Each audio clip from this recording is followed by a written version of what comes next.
No último debate desta manhã, vamos saber quais as oportunidades que o metaverso está a abrir a marcas e quais os desafios de marketing num contexto cada vez mais exigente do ponto de vista tecnológico e relacional também. Não perca este painel de debate moderado por João Miguel Mesquita, diretor editorial da CIO Portugal. Bom dia, mais uma vez. Estamos aqui agora para falar da nova dimensão do marketing no metaverso.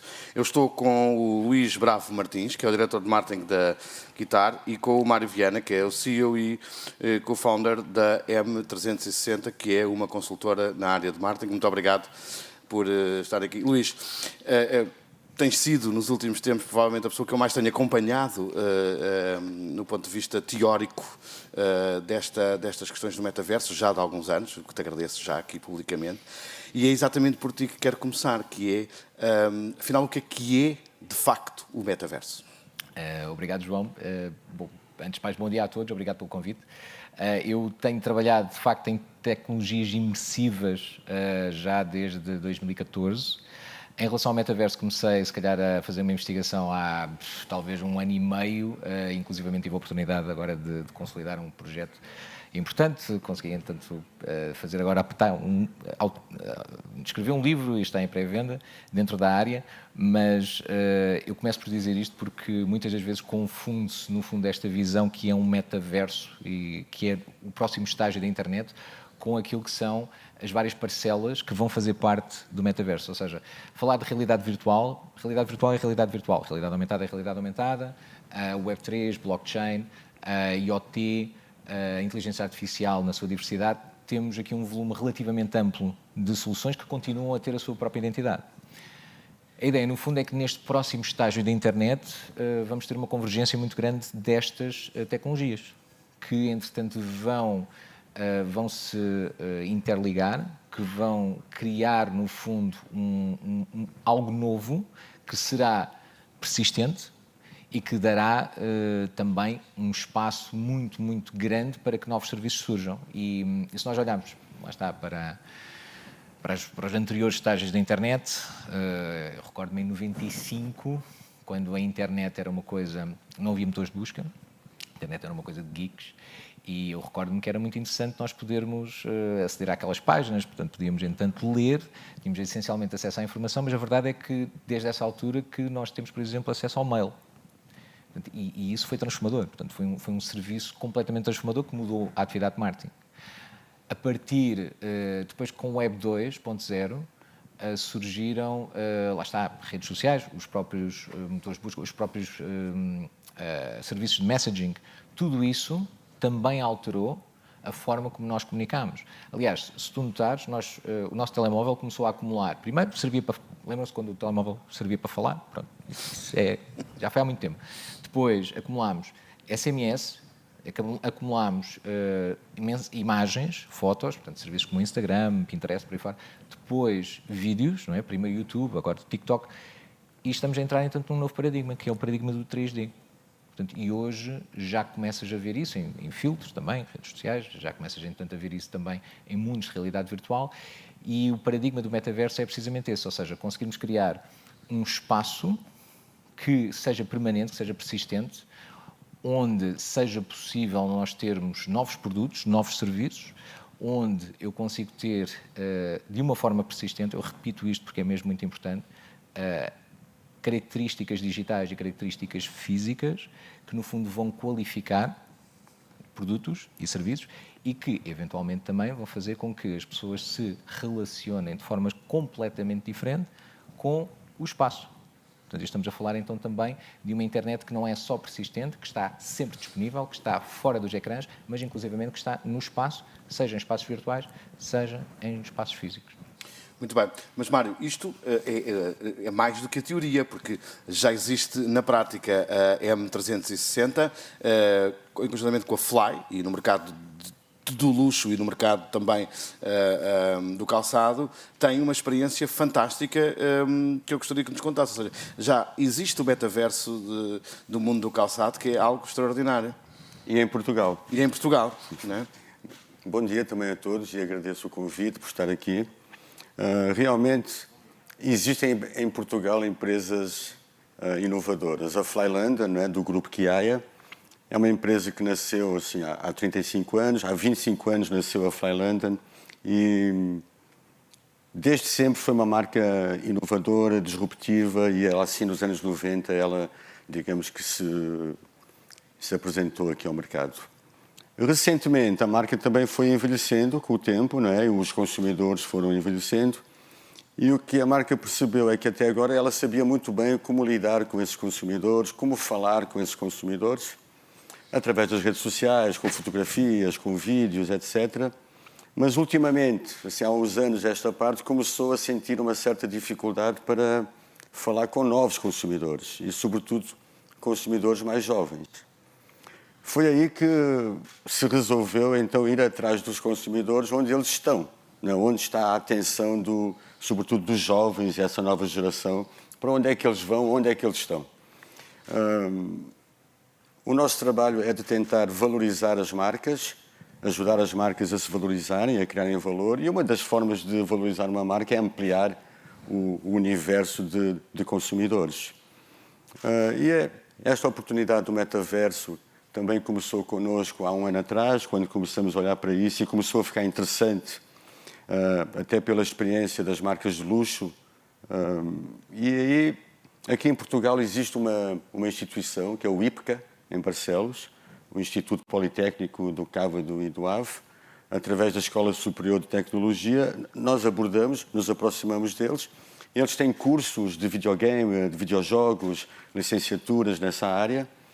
E, logicamente, que a gente tinha que trabalhar com os profissionais, e é uma tecnologia ainda muito nova, inclusive para o próprio Instituto, né? Ao mesmo tempo, por se tratar de uma marca de moda, a Fly London é uma marca de moda já reconhecida no mercado, foi perdendo essa proximidade com a marca e, por isso, nós também convidamos a Alexandra Moura, que é uma designer conhecida, talvez uma das mais importantes em Portugal, para nos ajudar na direção de arte para esse projeto. Então, a tecnologia com o IPCA, a imagem com a Alexandra Moura e, então, nós criamos uma primeira experiência, um primeiro espaço da Fly London no Roblox. Os objetivos iniciais eram, em primeiro lugar, oferecer uma experiência imersiva, isto é, que o jogador, que o utilizador pudesse expressar a sua individualidade e, com isso, nós temos oferta de skins desenhadas pela Alexandra Moura. Era também muito importante a questão de uma moda inovadora. Então, essa experiência no Roblox permite que a marca apresente novos produtos inovadores, inclusive, antes deles chegarem ao mercado físico em si. Então, há uma oportunidade de teste desses produtos. E depois tem a questão do marketing, não é? Assim, hoje é a melhor forma, talvez, de falar com os jovens, e não tão jovens assim, se olharmos apenas para a idade, e, sobretudo, após a pandemia, assim, muita gente começou a jogar videogame, e às vezes a gente joga videogame sem saber que está a jogar videogame, não é? Naqueles joguinhos do telemóvel. Nós começamos a pensar como falar com esses consumidores, e, ao mesmo tempo, apresentar novos produtos aos jogadores. Então, essa conexão com a diversão e com o lançamento de produtos. E, no segundo momento, a conexão com as redes sociais, a conexão com o e-commerce. E aí, sim, a gente começa a ver um universo, um metaverso, se podemos falar dessa forma. Este projeto, olhando para ele, tem todos os ingredientes que temos conversado ao longo dos tempos, que é envolver vários especialistas, ou seja, não ficou fechado nos técnicos de marketing, não ficou fechado nos técnicos de informática através do Instituto Politécnico, não ficou fechado na fábrica e naqueles que têm sapatos. Há aqui uma comunidade, que é uma coisa que tens falado que é importante, do meu ponto de vista, que é há que abranger também professores, sociólogos. Quando uma empresa parte para um projeto de metaverso, mais do que tecnicamente é preciso envolver toda a gente. Sim, eu falo disso para, de alguma forma, alertar não apenas para as oportunidades, mas também para os desafios que a criação de um metaverso pode trazer. O exemplo que o Mário trouxe acho ilustrativo do potencial que hoje já temos para as marcas poderem ter espaços em redes tão grandes como Roblox, como Minecraft, o volume de utilizadores que, entanto, existe em cada uma destas plataformas é absolutamente esmagador. Portanto, estamos sempre a falar acima de 100 milhões de utilizadores e, normalmente, entanto, este tipo de plataformas são serviços pagos. Portanto, é muito importante ter a noção de que há já várias gerações, geração Z, mesmo alguns millennials, que nós conseguimos essencialmente atingir através destas plataformas.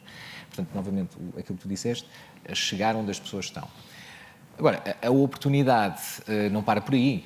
Por exemplo, os filtros de realidade aumentada nas redes sociais são um bom exemplo também de como as marcas se conseguem posicionar e de conseguem comunicar utilizando tecnologias que hoje também estão associadas ao metaverso.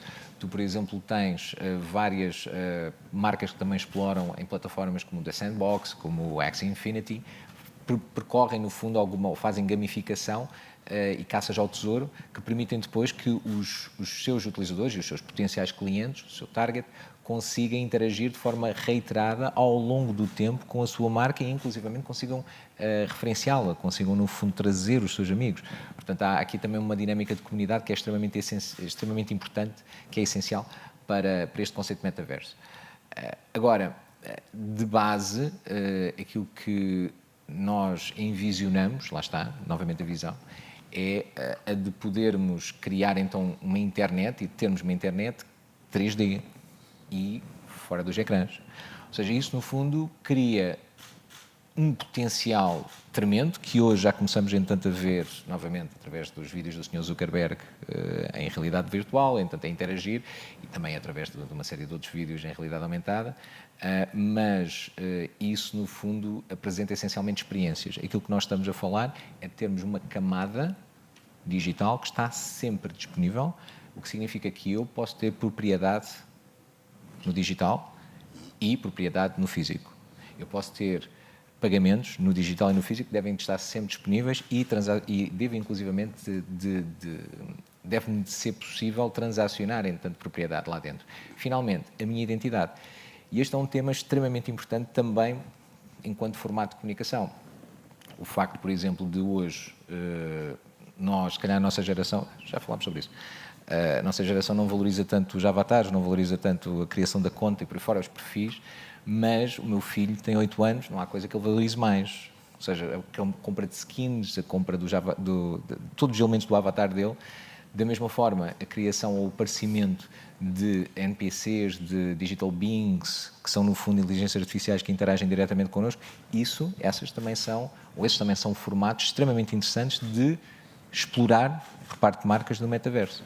Portanto, claramente existe aqui um volume muito, muito grande de oportunidades que podem ser alavancadas e devem ser alavancadas pelas marcas. Mário, temos estado a falar do cenário perfeito, mas estes projetos para se implementarem têm dores, e era essa a pergunta, porque é importante também partilharmos com quem está a ver quais são as grandes dores deste projeto, e mais do que as dores, quais são os cuidados que têm que se ter para não se correrem riscos. Eu acredito que a primeira grande dor é a falta de conhecimento e a falta de tempo para se dedicar a obter esse conhecimento, sobretudo pelas pessoas que estão na área da decisão, né? Os empresários não conseguem compreender porque as referências são do passado, né? O Luís falou na questão da identidade. Para a indústria de moda, essa questão da identidade pessoal é super importante. Depois da pandemia, cada vez mais gente está na internet, no tal metaverso, a jogar videogame. E o videogame, hoje, os jogos, é social. Eu jogo com outras pessoas. Quanto mais tempo eu passo ali, mais eu vou me preocupar com a minha apresentação, que nem a gente faz no mundo físico. Não é? Então, assim, a forma como a gente se apresenta é muito importante. Então, é aí que a moda tem uma oportunidade, mas, de novo, as dores é como informar, como dar esse conhecimento para empresários agora que lutam com dificuldades para manter as suas marcas, para crescerem em ambientes difíceis como o atual. E como diz o Luís, os nossos filhos hoje passam mais tempo a jogar e valorizam talvez mais uma skin do que uma t-shirt no mundo físico, né? Isso nós achamos que vai crescer, então as oportunidades em torno disso e sobretudo aqui em Portugal, onde nós temos a indústria têxtil, a indústria de calçados, que são indústrias tradicionais, poderão eventualmente evoluir para um novo tipo de indústria, oferecendo produtos com a mesma marca, mas produtos virtuais. Né? E, ao mesmo tempo, assim, atender a expectativa de consumidores que precisam de ter a sua própria identidade e atender os objetivos das empresas que precisam crescer em receitas. Não é? Então, eu acho que o grande desafio e a grande dor que nós vamos enfrentar é essa transformação, não vou dizer transformação digital, porque já foi usado isso no passado, mas a transformação virtual. Estamos em constante e em permanente transformação. Luís, os riscos, quais são os grandes riscos e aqueles que se têm que ter em conta? Porque desde o roubo de identidade há uma panóplia enorme. Quando se monta um projeto destes, quais são, quando se observa a construção e a implementação, os riscos que têm que se ter em conta inevitavelmente?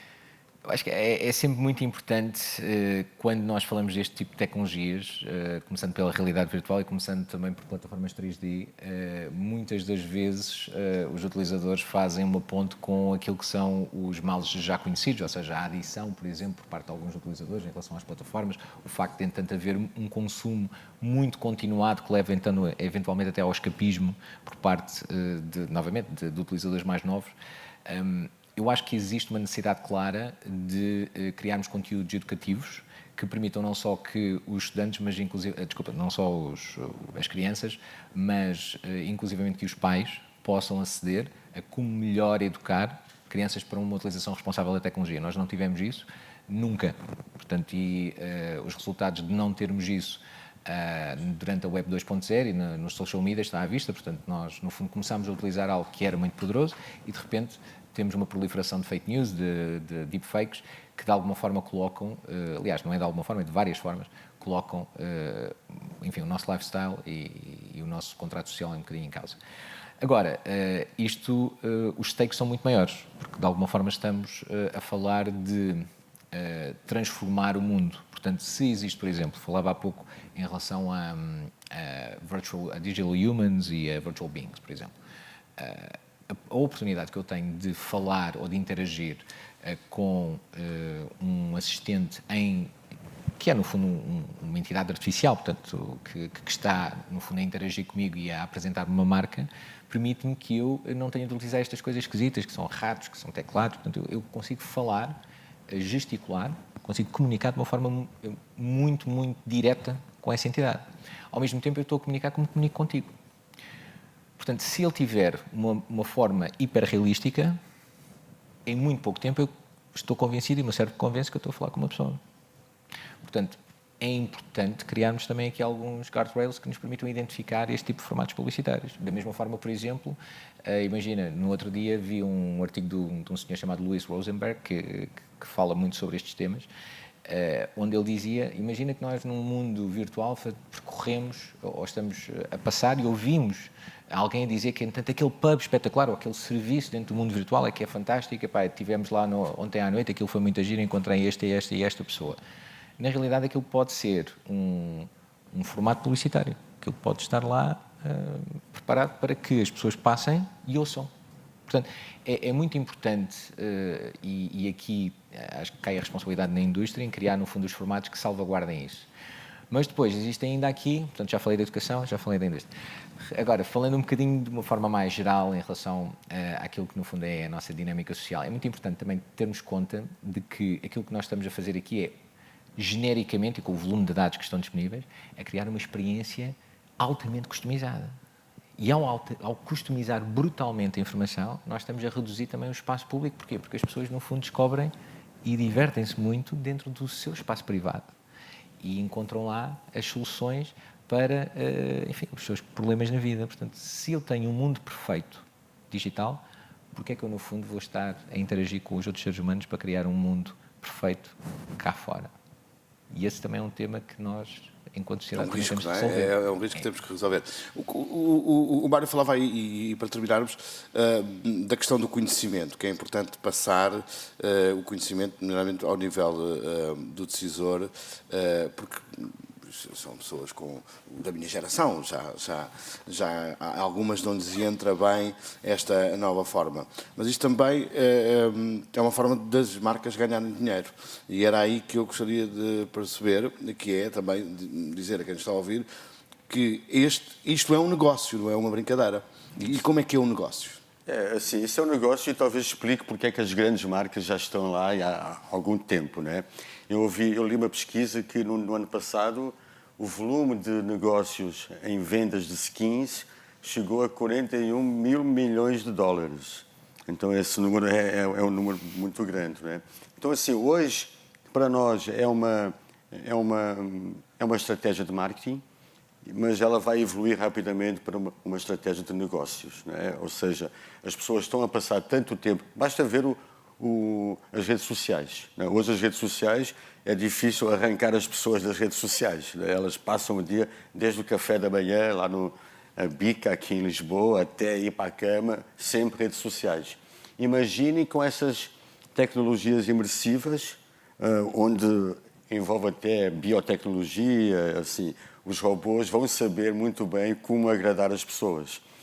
Então elas vão ficar ali. É essa a nossa percepção. Vai ter muita gente a viver nesse metaverso e, logicamente, que as oportunidades de negócio estão onde estão as pessoas. Então esse é o grande desafio da indústria, onde nós atuamos, que é como evoluir de uma experiência de marketing para uma experiência de negócios, conectando a experiência de videojogos com e-commerce, com lojas físicas e tudo o que tem a ver com o negócio. Muito bem, muito obrigado, Mário, muito obrigado, Luís. Obrigado. E é isto mesmo, o metaverso não é um bicho de 7 cabeças, é um negócio.